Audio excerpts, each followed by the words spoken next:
Many university students struggle with anxiety and appropriately seek help, which is sensible.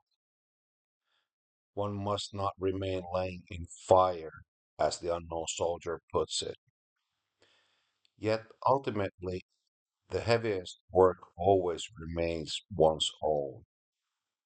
The underlying logic of many philosophies, religions, and schools of wisdom crystallizes around the same idea. In the end, the answers are found within oneself. Somewhere in those parts of ourselves we are often unwilling or unable to see or confront.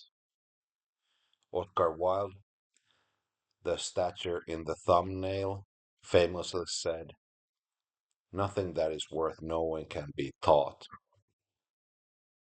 For this reason, it is essential to structure one's thoughts through writing.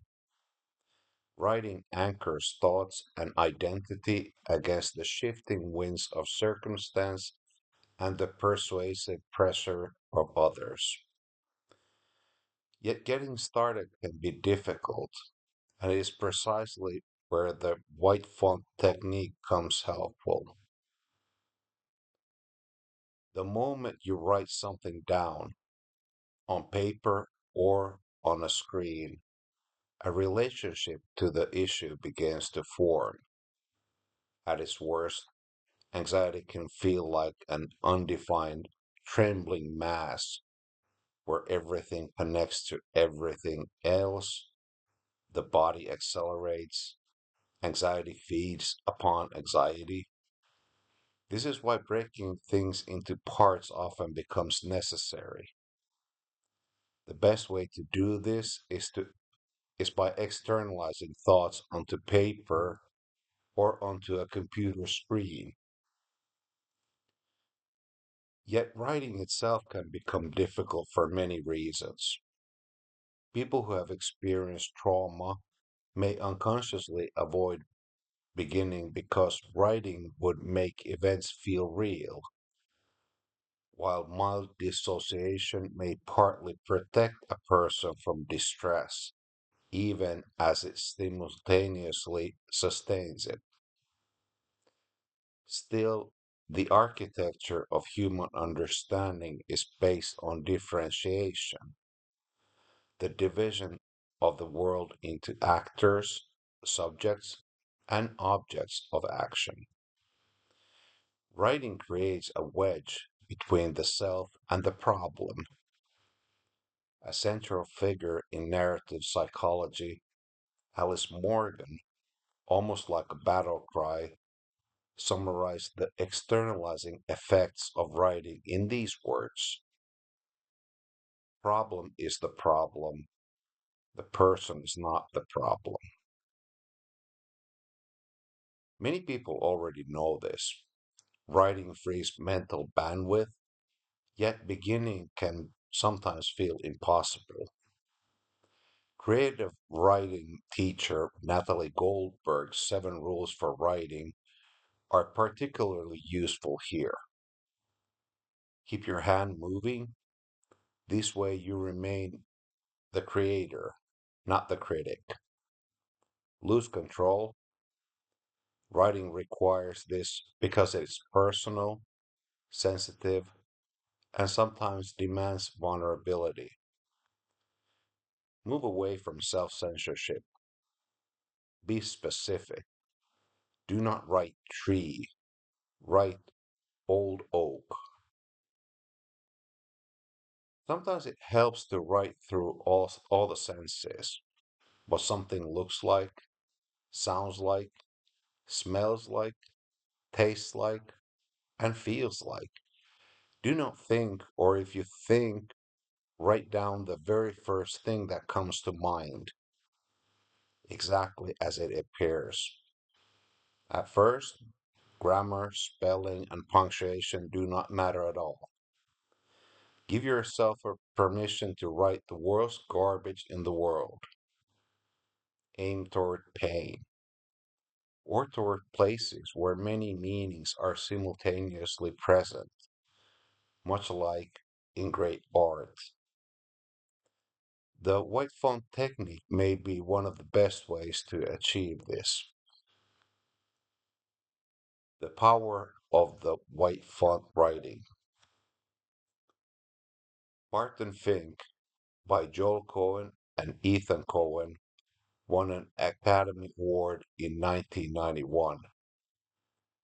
The film portrays a sensitive, highly creative, and successful Broadway playwright who becomes completely paralyzed by writer's block after moving to Hollywood to write a wrestling film for a vulgar studio executive. Agonizing paralysis in front of a typewriter leaves a lasting impression on the viewer. The playwright collapses under the weight of his inner critic, which seems to function as an interjected version of his shamelessly authoritarian employer. The white font technique might have helped here as well. Many people enjoy writing by hand, appreciating how physical writing stimulates the cortex. These two can be done with eyes closed, but perhaps even more effective and liberating is writing on a computer using white font. The technique itself is simple. Create a folder for your thoughts and open a Word document. Change the font color to white and let go. Write individual words and sentences without any self criticism. Move toward pain and significance. Constantly begin new lines. Do not worry if you cannot fully understand everything later. Even if half of it evokes associations afterwards, that is more than enough. Vomit metaphorically onto the keyboard, directly from the unconscious to the fingertips and onto the screen, without the censorship or filtering of consciousness. Write what you know to be true. Also, write what you know to be wishful thinking. Write about your wildest fantasies. Write about everything: impressions, tones, changes, nuances, and the shadows appearing in dreams. The vividness of situations can be learned from reading Tom Wolfe.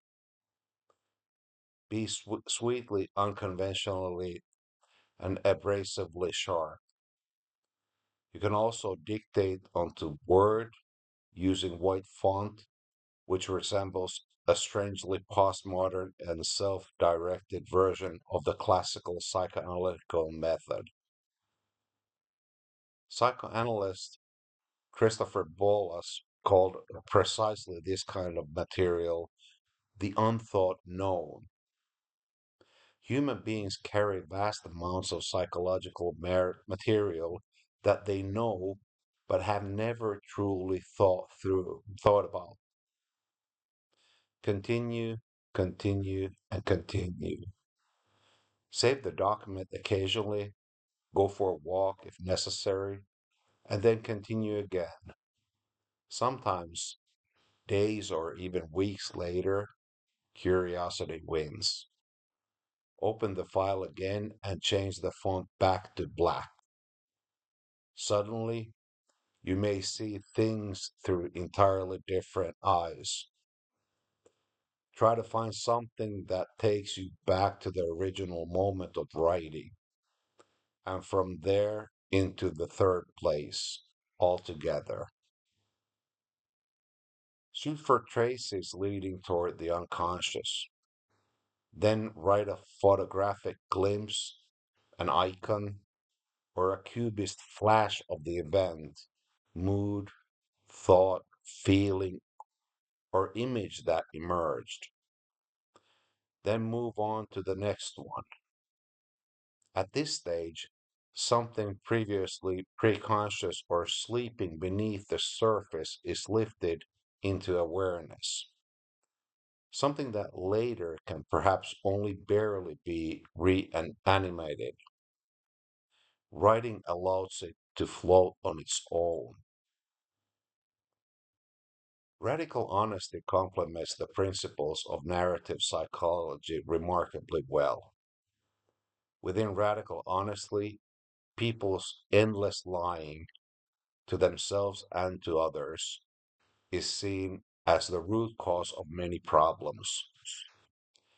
This is also consistent with the psychoanalytic view of human beings.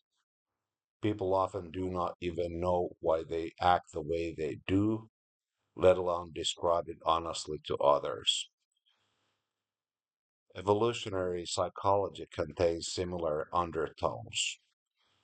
Truth often relieves and hurts at the same time. Ernest Hemingway expressed it this way: write hard and clear about what hurts. The goal is to crystallize disappointment into a few words or one exhaustive sentence. Many people carry multiple injustices in their lives that ought to be corrected through writing. For example, a classic excuse or pseudo justification used by perpetrators of domestic violence is, I hit you because you irritated me. Free yourself from gaslighting and write your uncompromising truth, spear like.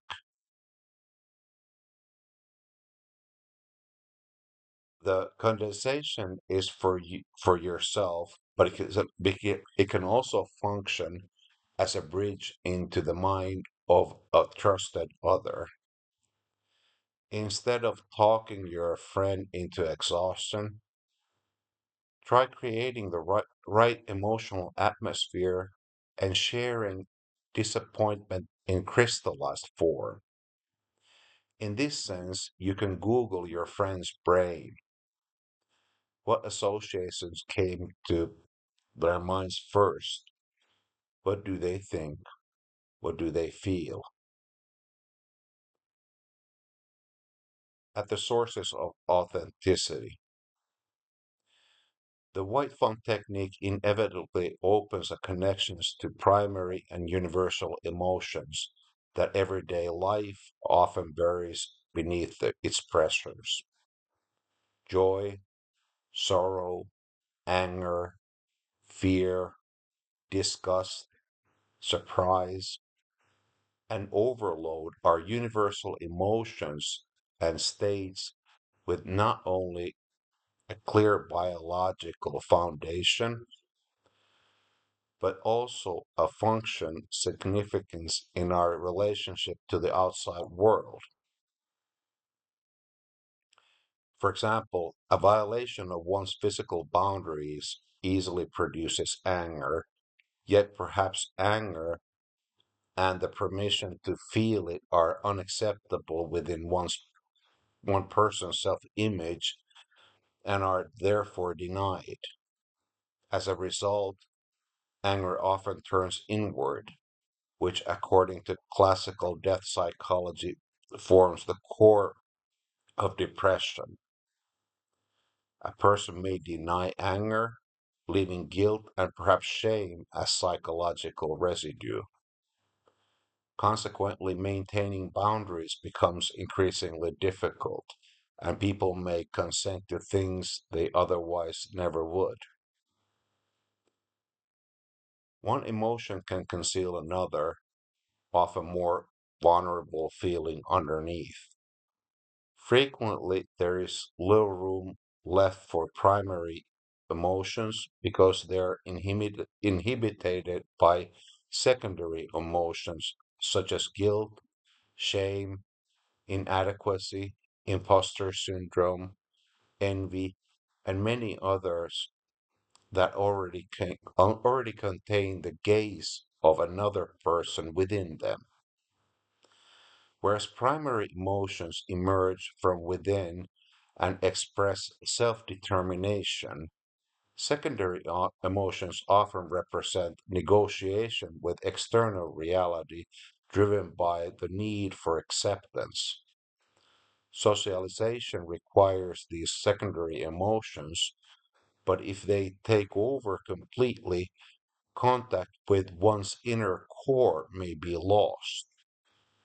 At that point, a person may begin pricing adaptation to external expectations at a too high a cost. Psychoanalyst Donald Winnicott referred to this as the false self. In Finnish culture, the phrase perfect 10 girl may be the closest equivalent. Similarly, many people on the autism spectrum speak about masking and how exhausting it becomes in everyday life. The mechanism is fundamentally the same. The demand for adaptation suppresses what is innermost and most personal. The true self consists precisely of this primary material arising from within. Emotions may be positive or negative, but when they emerge authentically uh, from within, they produce real selfhood. At its purest, a true self appears in spontaneous acts. Desire seeks its objects through imagination. Primary emotions represent pushing forces, but they require corresponding attractive objects toward which to move, images to attach oneself to. The world is full of stimuli and passing impulses, yet a good life probably requires some kind of long term commitment to enduring aims. A calling may function as such a meaningful and attractive object for a person. A calling has three criteria. It must be difficult or contain challenge. It must at some point have caused pain, either concretely or metaphorically. And it must also generate joy, satisfaction, and meaning. Calling may emerge through work or hobbies. Commitment to values after crisis or trauma may also function as a North Star in life. What matters most is distinguishing one's own goal and needs from the expectations of others. White font writing may become a solution for how desire finally finds its targets and how one's unique life may begin to open itself. Alice Morgan, a pioneer of narrative psychology, describes writing therapy as profoundly helpful for many people attempting to discover their own voice, often tied to minority experiences under the pressures of dominant cultural norms. Crystallized disappointments, concentrated nodes of meaning within one's life, and corrected injustices must become concrete. Only then can they function as targets or goals for the energy emerging from within. The result is a verbal energy image compound, a diamond formed under immense pressure that captures personal experience completely, without residue. Sometimes a single radical, honest sentence can initiate inner change. Christopher Wallace described such experiences as transformational objects. A perfect bullseye phrase also lies at the core of individuality. Neurologist Oliver Sacks expressed a similar idea beautifully. Do not ask what disease the person has. Ask rather what person the disease has.